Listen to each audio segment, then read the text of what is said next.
एक गांव में एक बूढ़ी अम्मा रहती थी। उसके 3 बेटे थे। वह अक्सर अपने बेटों से कहती थी, देखो बेटा, मेरे पास कोई जमीन जायदाद नहीं है तुम्हें देने के लिए। इसलिए तुम्हें अपना जीवन व्यतीत करने के लिए अपनी बुद्धि को बढ़ाना पड़ेगा। वो कैसे माँ? किसी भी चीज को अधिक जानने व समझने की कोशिश करो। अपनी नजर हमेशा तेज रखो और अपना दिमाग हमेशा खुला रखो। तीनों भाइयों को माँ की यह बात समझ आ गई। वक्त गुजरा और बूढ़ी अम्मा चल बसी। अब हमारे लिए यहाँ कुछ नहीं बचा है।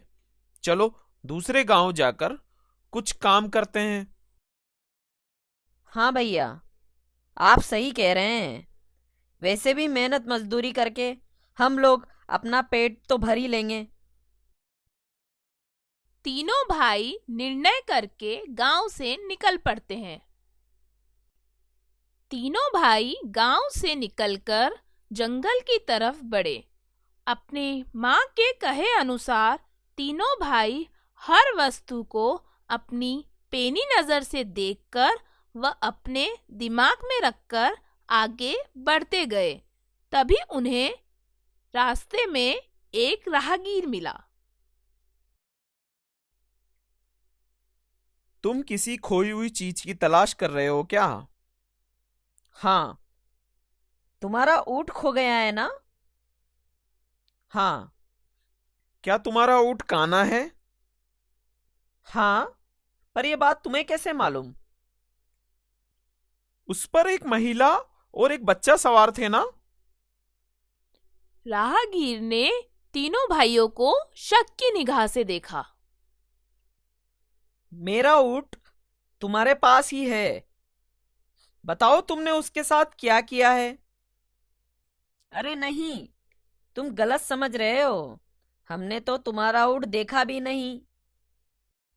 तो तुम्हें ये सब बातें कैसे मालूम हुई? अरे क्योंकि हमने अपनी आंखों व दिमाग का प्रयोग किया है और तुम्हारा ऊँट तो दूसरी दिशा की ओर गया है। तुम उस दिशा में जाओ, तुम्हारा ऊँट तुम्हें मिल जाएगा। मुझे कहीं नहीं जाना। मेरा ऊँट तुम्हारे पास ही है और तुम्हें मुझे उसे लौटाना ही होगा। तीनों भाइयों के बहुत समझाने पर भी वह राहगीर नहीं माना और उन तीनों भाइयों को वह राजा के पास ले गया। महाराज, मैं व्यापार के लिए दूसरे गांव जा रहा था।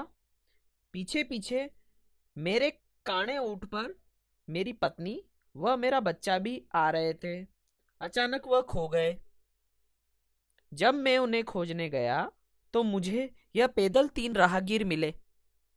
मुझे शक है कि इन्हीं के पास मेरा ऊँट, पत्नी व बच्चा है। तुम ऐसा कैसे कह सकते हो? महाराज, इस संबंध में मैंने इन लोगों को कुछ भी नहीं बताया, फिर भी इन्हें सब पता था।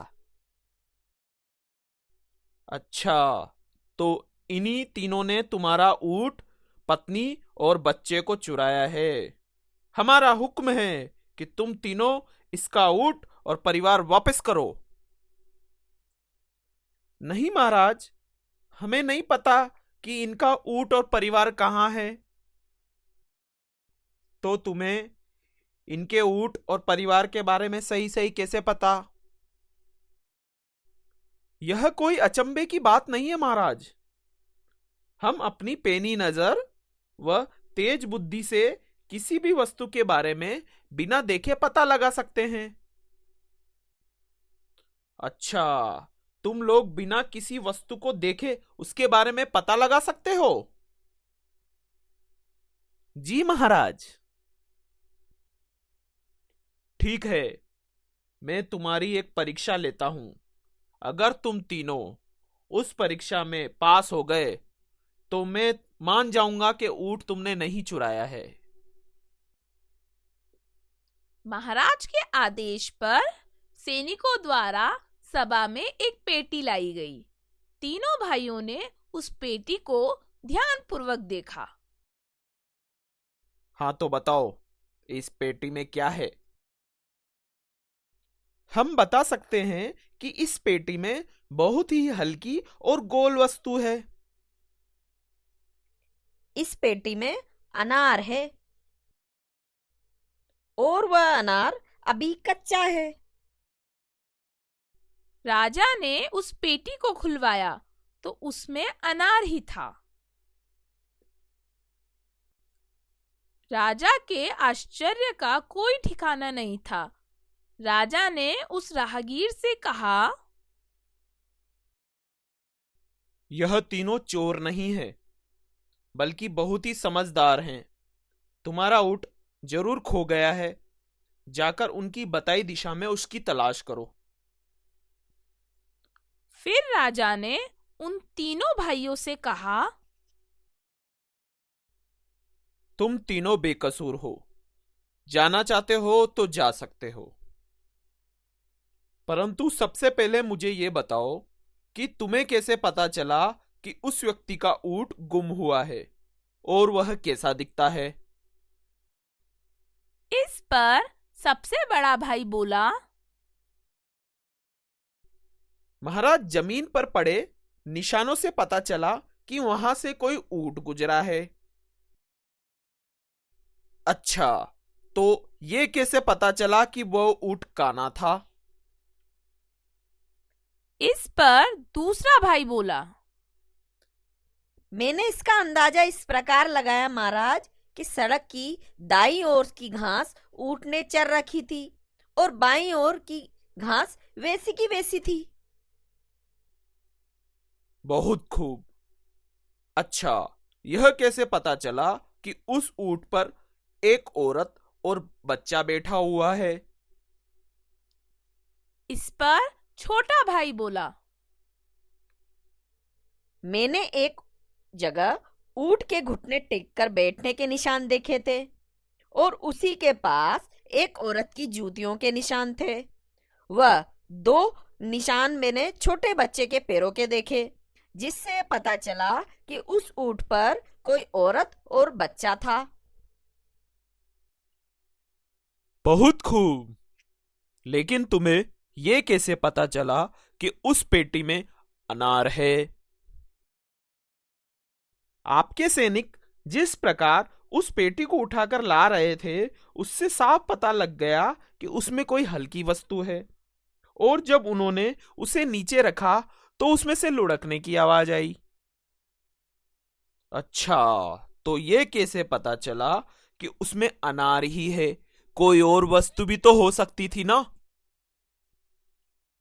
इस पर दूसरा भाई बोला, हाँ, हो सकती थी महाराज, परंतु आपकी पेटी जो बगान की तरफ से लाई गई, उस बगान में सिर्फ अनार के ही पेड़ हैं। बहुत खूब।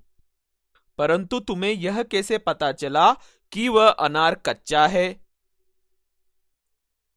महाराज, आपके महल में आते समय मैंने आपके बगीचे के अनार के पेड़ देखे थे। उन पर सभी अनार कच्चे थे। इसी से मैंने अंदाजा लगाया कि पेटी में अनार भी कच्चा होगा। तीनों भाइयों की पेनी नजर व सूझबूझ से राजा बहुत खुश हुआ और राजा ने तीनों भाइयों को अपनी सभा में शामिल कर लिया।